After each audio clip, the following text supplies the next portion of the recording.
ఆంధ్రప్రదేశ్లో మత సామరస్యాన్ని దెబ్బతీసే విధంగా కులాల మధ్య కుట్రలు పన్నుతున్న జడా శ్రవణ్ ప్రశ్న రావణ్పై కఠినంగా ప్రభుత్వం చర్యలు తీసుకోవాలని డీసీసీబీ అధ్యక్షుడు తుమ్మల బాబు కోరారు.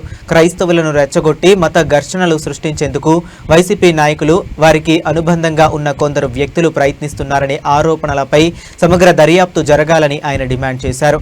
రావణ్, జడా శ్రవణ్ కుమార్, ప్రకాష్ రాజుల పాత్రపై వస్తున్న ఆరోపణలు, ఆర్థిక సంబంధాలు, వీరి వెనుక ఉన్న శక్తులపై నిష్పాక్షిక విచారణ చేపట్టాలన్నారు. విదేశీ నిధుల కోణంలో కూడా విచారణ జరిపి వాస్తవాలను ప్రజల ముందుకు తీసుకురావాలని ప్రభుత్వానికి సూచించారు. పత్రిక ఎలక్ట్రానిక్ మీడియా ముందు రావడానికి కారణం రాష్ట్రంలో జరుగుతున్నటువంటి పరిణామాలు రాష్ట్ర ప్రజలందరికీ కూడా మరొకసారి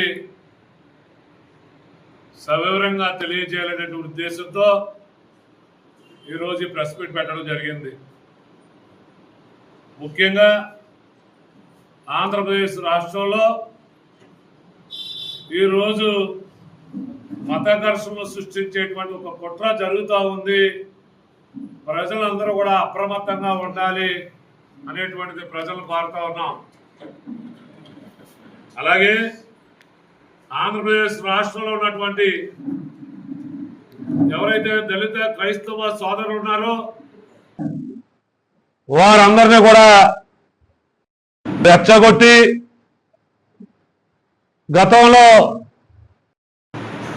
అధికారం కోసం, అధికార దాహం కోసం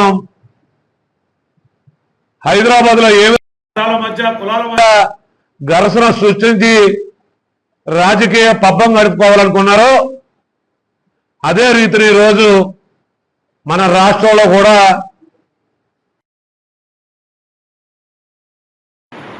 వారి యొక్క అనుయాయులు ఈరోజు ఒక కుట్రపూరితమైనటువంటి రాజకీయాలు చేస్తూ ఉన్నారు.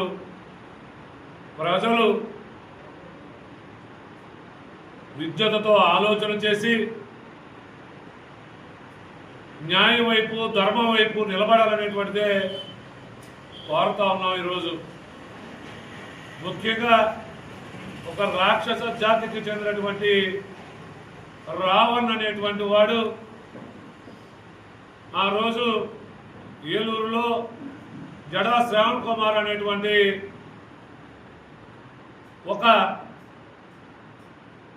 వ్యక్తి ఏర్పాటు చేసినటువంటి సభకు హాజరవి వారు దళితుల కోసం కానీ క్రైస్తవుల కోసం కానీ మాట్లాడటం మాని కేవలం వైసీపీ నాయకుల యొక్క కుట్రపూరితమైనటువంటి ఆలోచన మేరకు పవన్ కళ్యాణ్ గారిని టార్గెట్ చేసుకుని, చంద్రబాబు నాయుడు గారిని టార్గెట్ చేసుకుని మాట్లాడినటువంటి సంగతి మీ అందరికీ తెలుసు. మరి ఇదే రావణ్ అనేటువంటి వాడి మీద అనేకమైనటువంటి కేసులు ఉన్నాయి. మరి సనాతన ధర్మం గురించి, శ్రీరాముడి గురించి చాలా నీచంగా మాట్లాడటం జరిగింది. కేవలం హిందూ మతస్థులను టార్గెట్ చేయడం,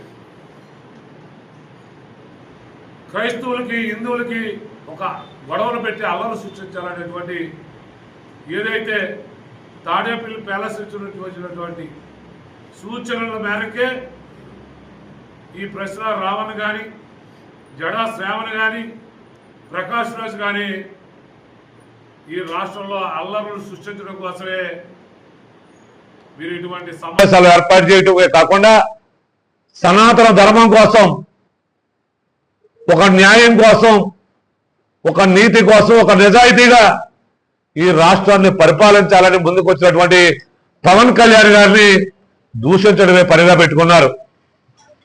ఈరోజు ఉపా కేసులో రావణ్ అరెస్ట్ అవుతే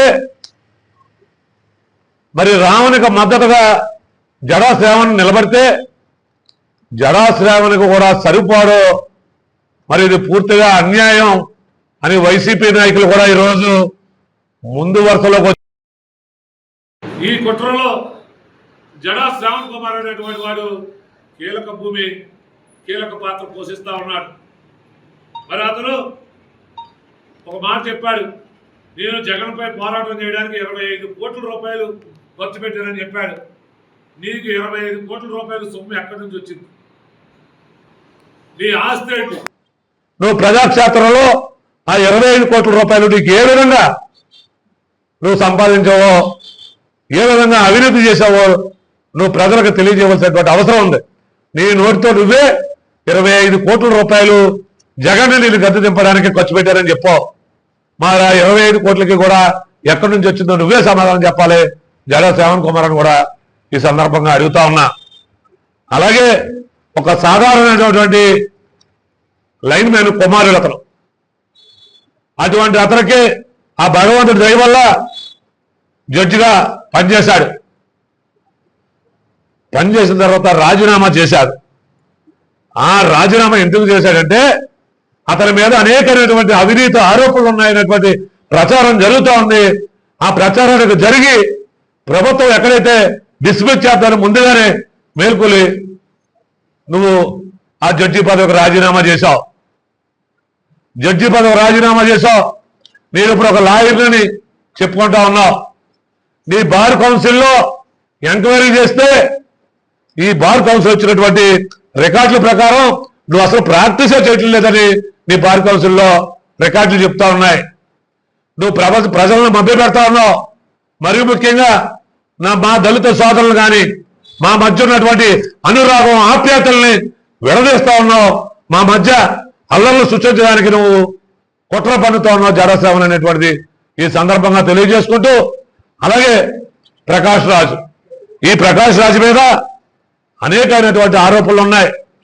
ఈ ప్రకాష్ రాజ్ అనేవాడు కర్ణాటక ప్రాంతంలో ఉన్నటువంటి ధర్మస్థల పుణ్యక్షేత్రంలో అనేక వివాదాల్లో కూడా